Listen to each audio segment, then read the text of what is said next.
Good morning. Good morning. Good morning. Welcome to Love Morning. It's a part of Hug Nation. It's hosted by me, John Halcyon. John Stin. John Halcyon Stin. Halcyon Pink.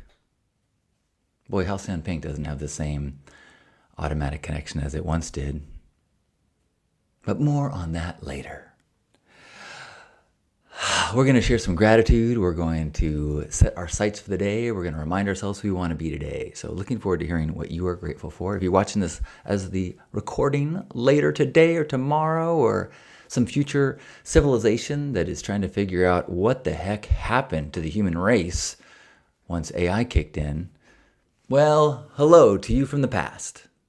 But if you're here with me now, I'm gonna make up a song right now. It's gonna be about horses, not cows. Because I like the way they gallop, I like the way they look. Even though I would rather not ride one, I'd rather read a book. But we're gonna share the things that we are grateful for. And if you've got a couple to share, I wanna hear some more. Oh, good morning. Welcome to Love Morning. Good morning. Oh, welcome to this day. Good morning. We're gonna have a good time. Morning. What you gonna say? Good morning. Welcome to Love Morning. I am so thrilled to be with you today. My co-host,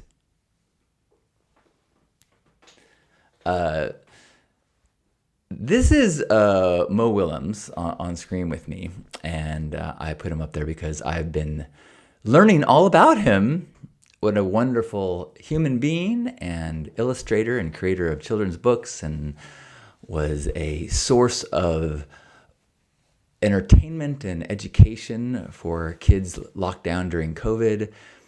And apparently my doppelganger had a awkward that turned into wonderful experience of being mistaken for him at the airport. And I have been working on a video about it, and so he's fresh in my mind. Can you see the resemblance? I mean, I think if I got those black shades, I think I could get hired to play him at children's birthday parties. So I'm grateful for the joy I get from my being as art. I love looking at my fashion choices and my hair choices and my glasses choices as a way to present, to express. And I get a kick out of the fact that it's memorable, even if it is perhaps overlapping with another human being a little too much. Thank goodness it's overlapping with someone who's awesome. I can't imagine people going, "You look like Charles Manson, dude."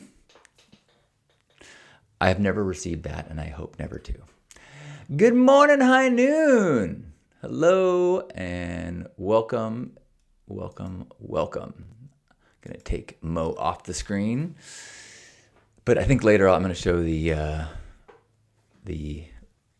prototype of the video I've been working on. Actually, what I'm gonna do is I will show the video, which is like a minute long later, and then I'll share with you the story that I took out of it because it was too dirty, and I thought that a video about a children's author might be best to not be inappropriate for children. And actually, to be fair, it was Lisa that her reaction when I showed her the video, it made me second guess my choice. I do love a good shocking story. I do love to pull out stories about, porn industry or genitals or whatever. And I have to remember that a lot of people find it fascinating and hilarious, just the very topics. And some people immediately put a wall up. So lessons learning as always. Good morning, Gerbot.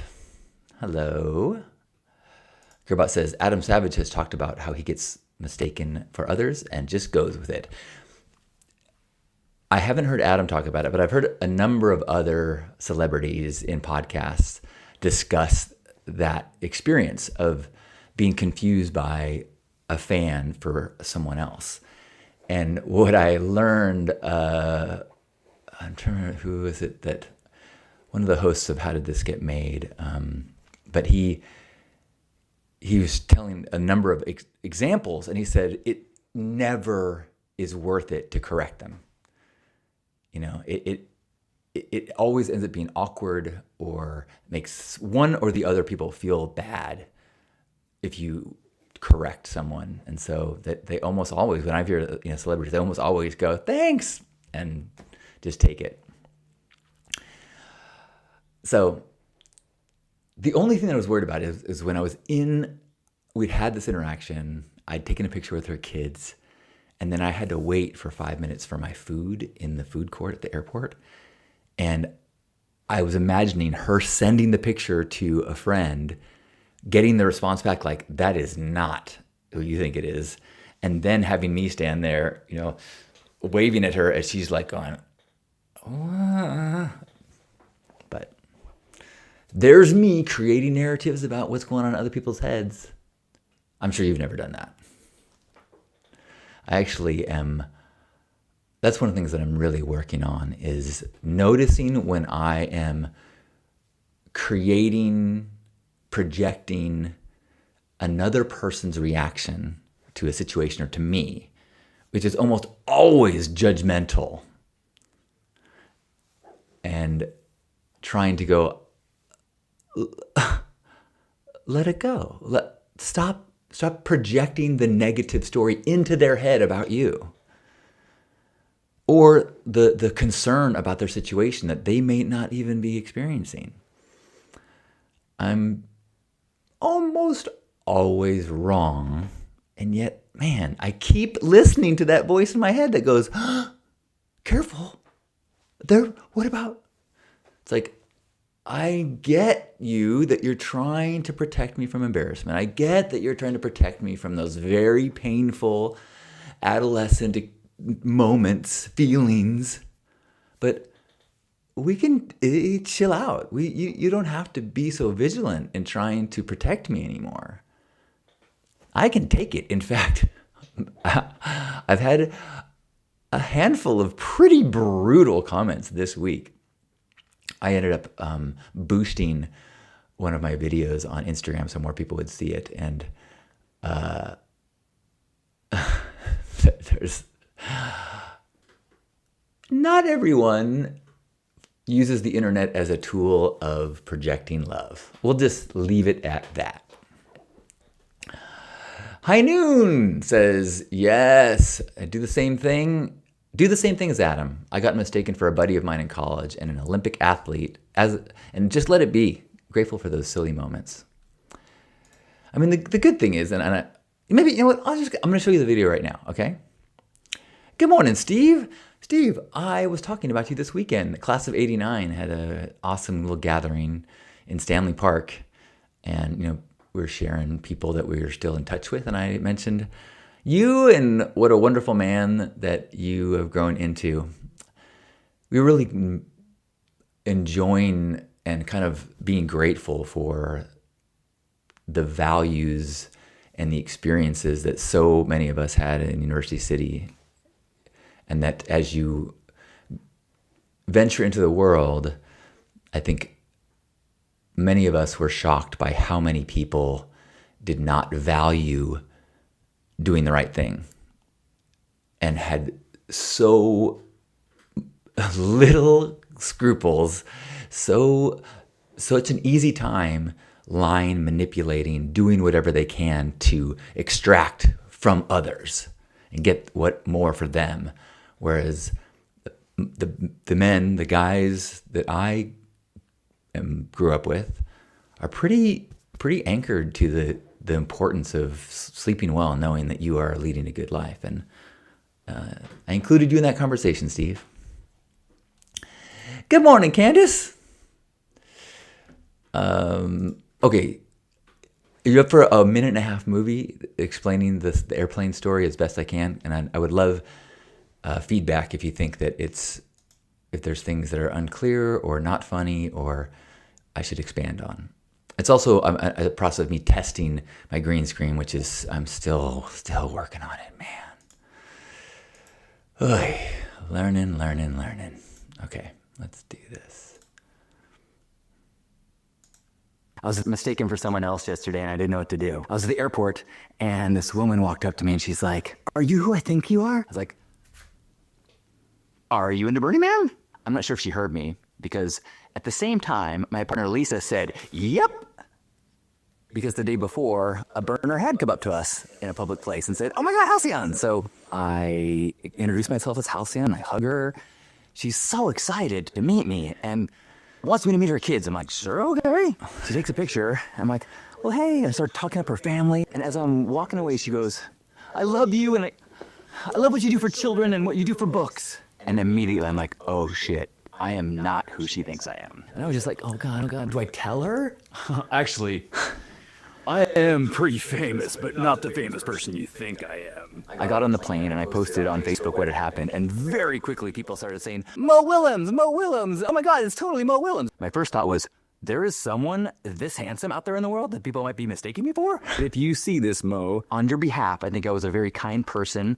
I think this woman, if she never knows the difference, she had a wonderful interaction with you. And if you ever need me to show up at a birthday party and sign things or doodle on your behalf, I would be happy to do so.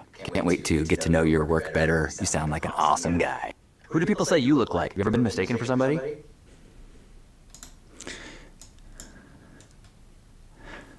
Ta-da! So that was also an example of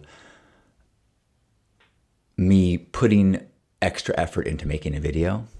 You know, the difference between that kind of video with the editing and backgrounds and,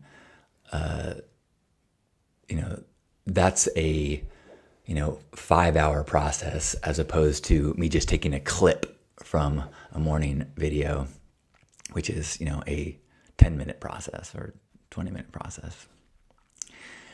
But I like it. It's, who knows? I have this feeling that this will get to Mo and he and I will be able to have a connection. It just seems like that's the way the universe will unfold this. So if you have any connections to Mo, once I post this video, let's send it to him and see if he and I can do a Facebook Live and do impressions of each other. Good morning, Pierre.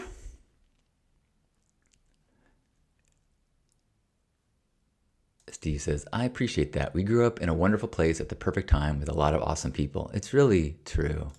And I try to be grateful and not take for granted the privilege of growing up in a neighborhood with so many parents that were caring, so many parents that were role modeling responsible lives. We had, at least in my year at UC High, it was considered cool to try hard at school. The cool kids and the valedictorians and the ASB, student government people were all the cool kids.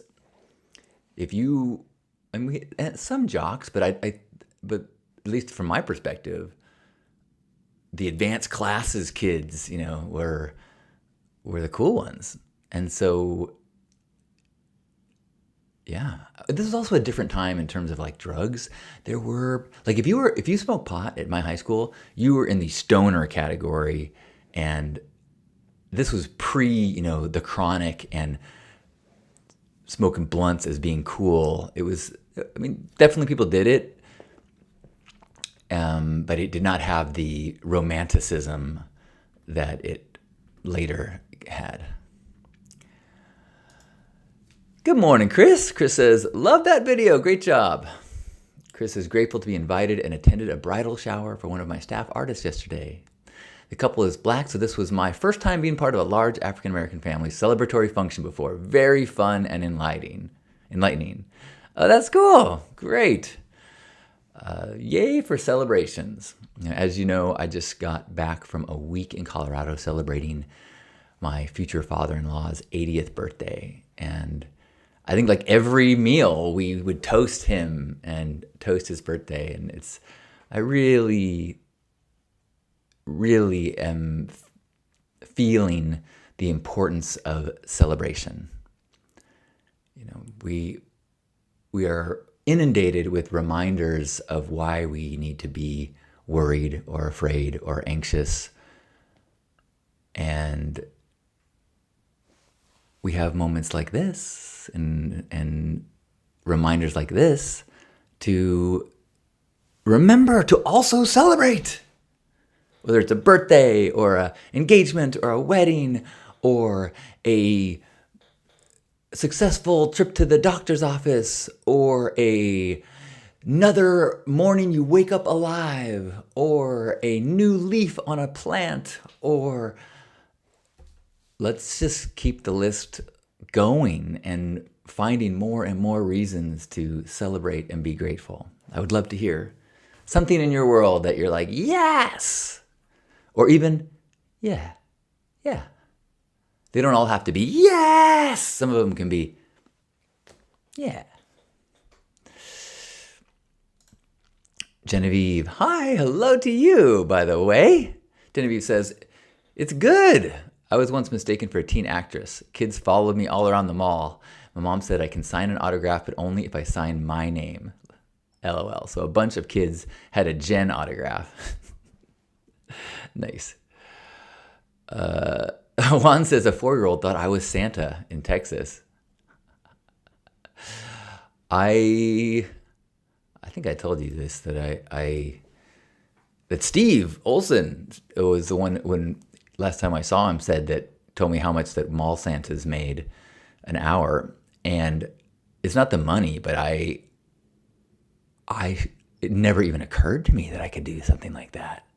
I'm pink-haired John, but not anymore. So probably not this year, but I'm thinking my bucket list now includes play Santa for kids at some point.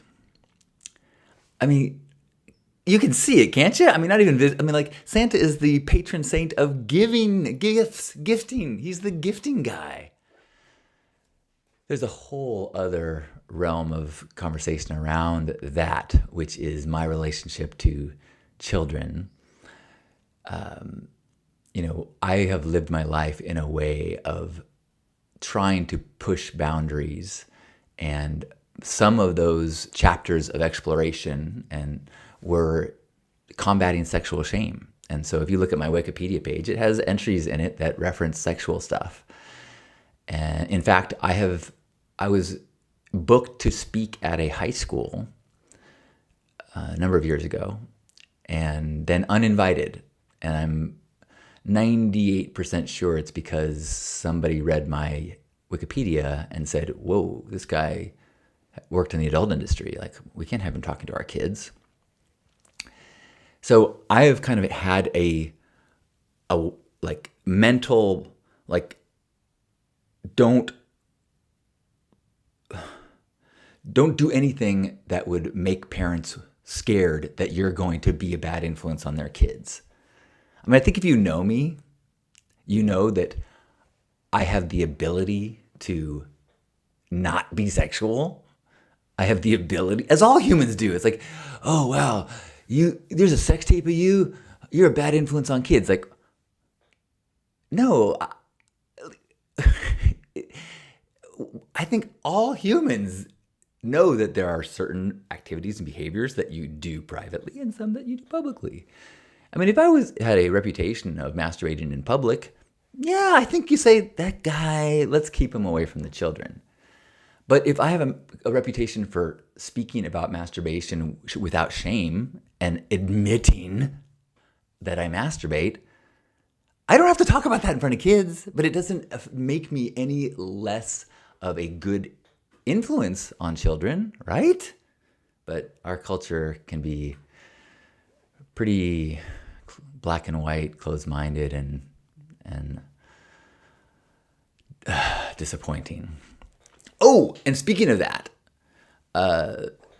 there's a clip of the video that I just showed that I took out because I told the story of the other time that I remember a woman saying, I want to take a picture of you with my kids. I'm like, okay. I was at Burning Man, and I was wearing my kind of old school uniform of horns, no shirt, booty shorts. But at the time, I didn't have men's booty shorts. I wore women's underwear, women's booty short underwear, and then fur boots. And so I'm like, yeah, sure, I'll take a picture with you guys.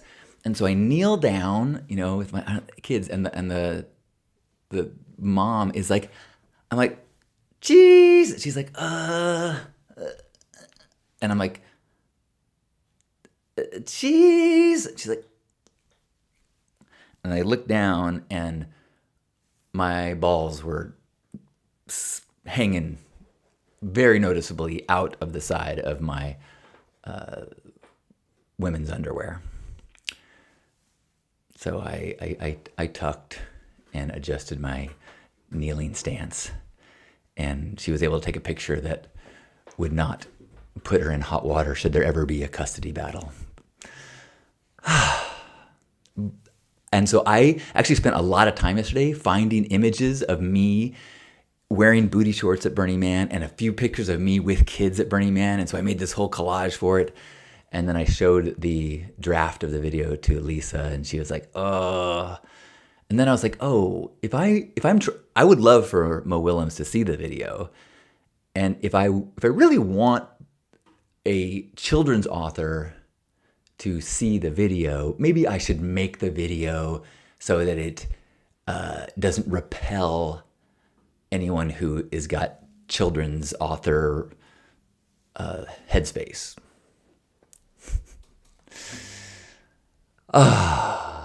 Good morning. What are you grateful for? Thanks for sharing. Let's read them a few now. Gerbot says, I am very grateful for growing up in the Bay Area, where you still are, right? Hi Noon. Oh, Genevieve says, BRC Santa. Did you know that the very first theme camp was a Christmas camp? The very first Burning Man theme camp was someone dressed up as Santa every day and gave presents out. So there is a long, rich, and significant connection between Santa and Burning Man. Good morning, Hope. Good morning to you. What day is today? Happy Monday. Because I came back from a trip Saturday, and so I'm a little, what day is it? High Noon says, I am grateful for a sweet battle in a windy bay and finding shelter in some marshes along the way. Ooh. Were those intentionally lyrics? I'm grateful for a sweet battle in a windy bay and finding shelter in some marshes along the way.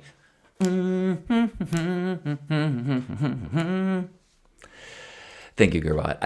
As I watched it now, I agree with the editorial choice to remove the ball hanging story. I just wish I didn't spend so long I don't regret it. I love looking through old Burning Man pictures and videos. I did spend a lot of time though, but man, when is my AI robot gonna be able to search my archives for what I want? I don't know, probably give it a week. It's actually probably doable right now. I just don't know how. Who else has got some gratitude? We'll do a hug in just a few moments.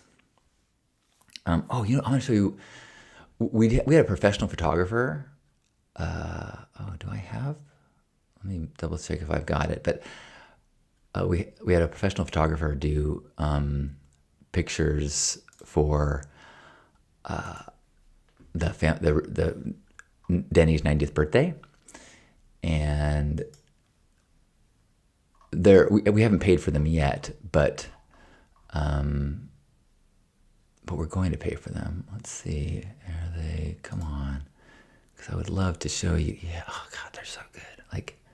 Okay,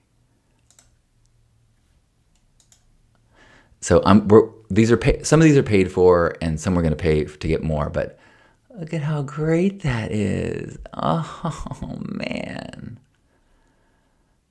Oh well, if I haven't mentioned it today, I am so grateful for my fiance Lisa. She's so beautiful and so smart and so wise and so dedicated to her path of growth.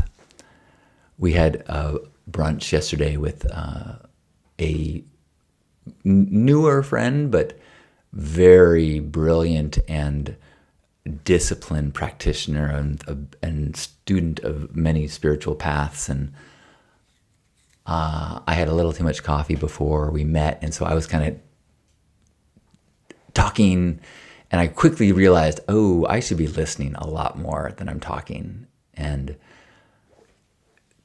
hearing her respond to these really, like, he asked her, we were talking about the masculine and the feminine, and he asked her if she could describe what masculine and feminine means to her. And I was just like, wow. I mean, because she wasn't like reciting a definition.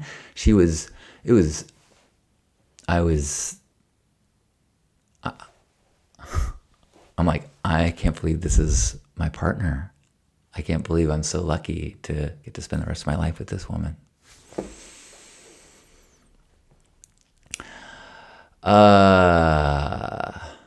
Good morning, Chris.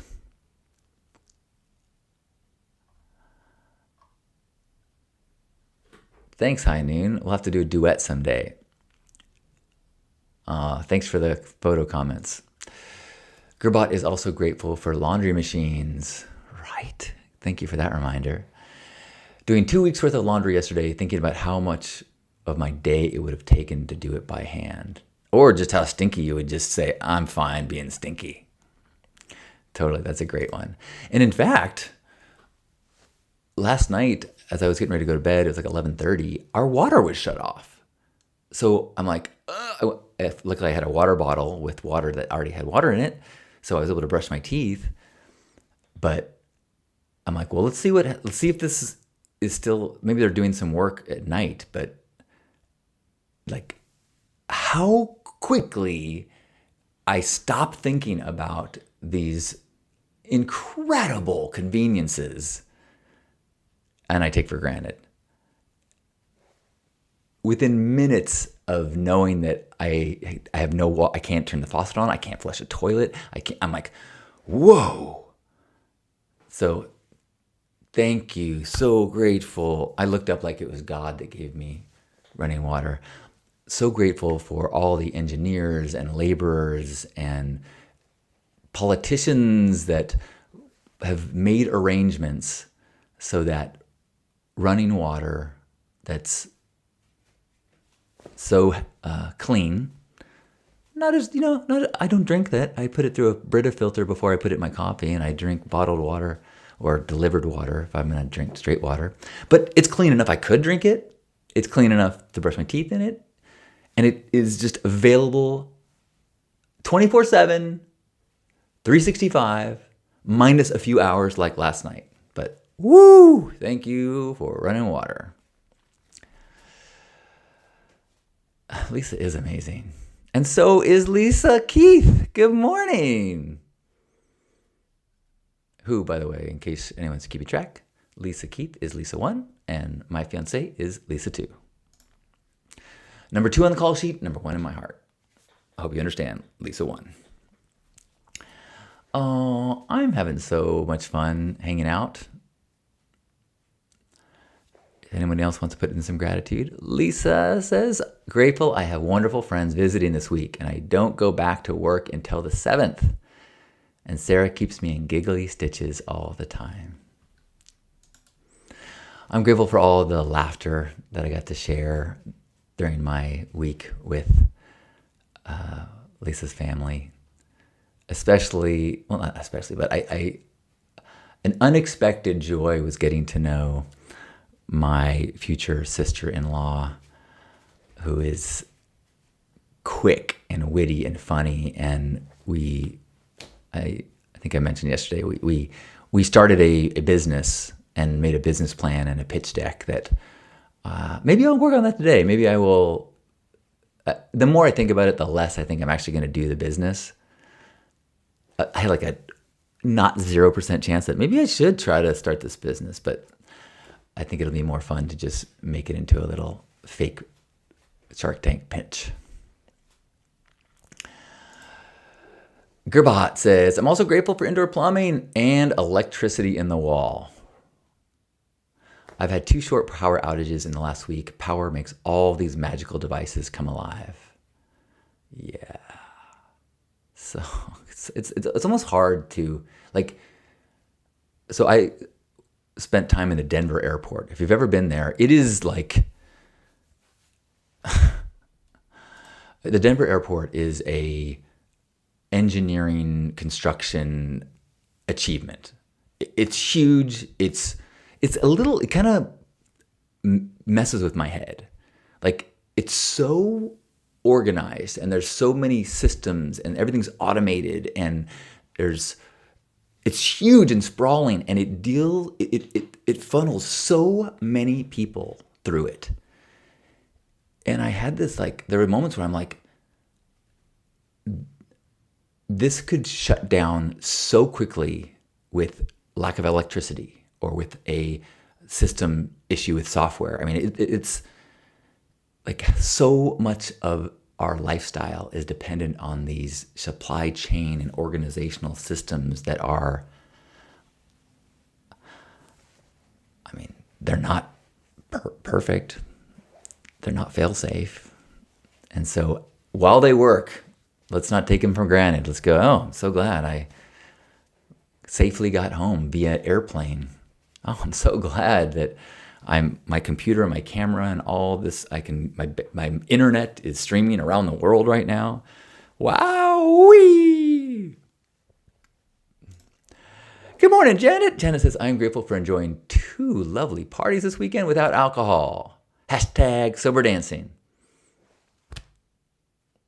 Love hearing that, Janet. I have not done that for a while, and that sounds really fun. I dancing used to be on my. I used to consider dancing to be the way I got the most exercise. Dancing, sex, walking, and now I'm old, so I don't exercise as much. But I would like to follow in your footsteps, even dance steps, Janet. Heinun says, grateful for Lisa's insights when she joins you. Right? Did anybody see the video or was here the morning that Lisa came on when we were in Colorado? If you hasn't, the archive is on Facebook and YouTube. And she's just, I mean, she's got a lot to share. She is she sees clients, and she does, choir singing, but she also does therapy. She's counseling, coaching, and she's like fully booked. Like so many people refer people to her. She has to like interview people and say, hey, let me see if I can refer you to somebody else.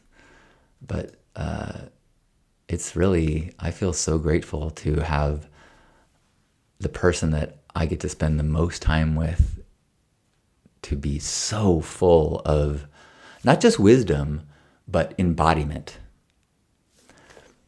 Maybe that'll be a topic for another day, but as we are living in a world where all the information, all the wisdom, all the collected teachings and learnings of the best, smartest teachers in the world are at our fingertips and are now being annexed by AI, the ability to find the answer or wisdom or advice that will help you is clicks away. Hey Siri, I'm feeling codependent and I really want to go follow my girlfriend to this party, even though she didn't really invite me, and I don't know if it's Hey Siri, but the bots will be able to very quickly say, well, let me ask you a few more questions and maybe consider doing this in a way that a therapist and a coach would. However, there's a couple other aspects of healing that I hold on to that humans will be required for. One is embodiment. When I spent time with my grandfather, he shared wise words, but he had a presence that was instructive. He had an energy. He had there was I think, you know what I'm talking about? Have you ever you see a video and someone is saying these words, they're like, yeah, that's super smart. And you're like, I wonder if they actually do the things that they're talking about, And so being in the presence of people that are in a vibration that you're trying to tune yourself to, I think that has a value that AI cannot do. And the other aspect of human healing that cannot be replaced, I think, is the safe container. And it's part of what we do here every morning. It's what I do, or I tried to create with Pink Heart. It's what I do in my men's groups and the gratitude circle, in that as let's say we have AI insight that lets us know, oh, you are having this insecurity and you're a people pleaser, blah, blah, blah, blah. So you now have this knowledge, this thoughts about something that you are not doing right, or it's a shame. But if you can be in a container of other human beings and you can reveal this thing that is hard and shameful or embarrassing or confusing, just being in the safety of belonging, even with that is so healing. And I don't think even the most empathetic robots will be able to simulate that. So I am going to keep doing my thing because I need it from you, and I hope that we are helping each other. Because robots' job is to do their job. Humans' job is to heal. So let's keep helping each other heal.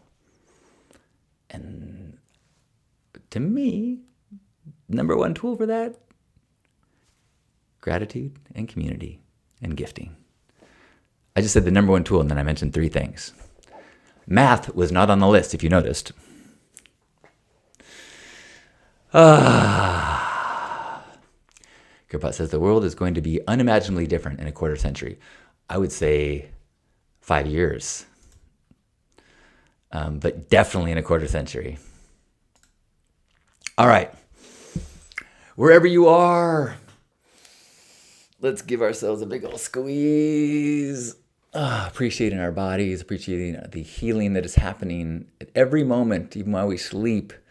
The regeneration of cells, the fighting off of tiny, tiny organisms, the digestion, the chemical processes in our brain and our nodes and all the places. Just so grateful that this system works so perfectly. And grateful for all the amenities, the running water, the electricity, refrigeration, and grateful for all of our human experiences, the dancing, the travel, the socializing, the laughter, the love, and the connection. So let's take a deep breath in and feel that connection and squeeze.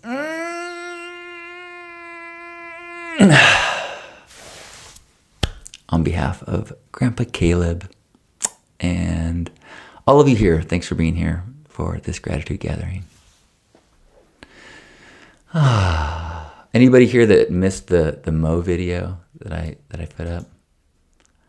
Because I might be up for watching it again. We'll see. Because I'm still trying to figure out, make them my final edits. But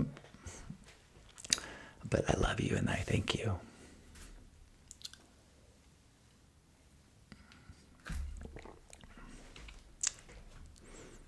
All right, well, stay tuned.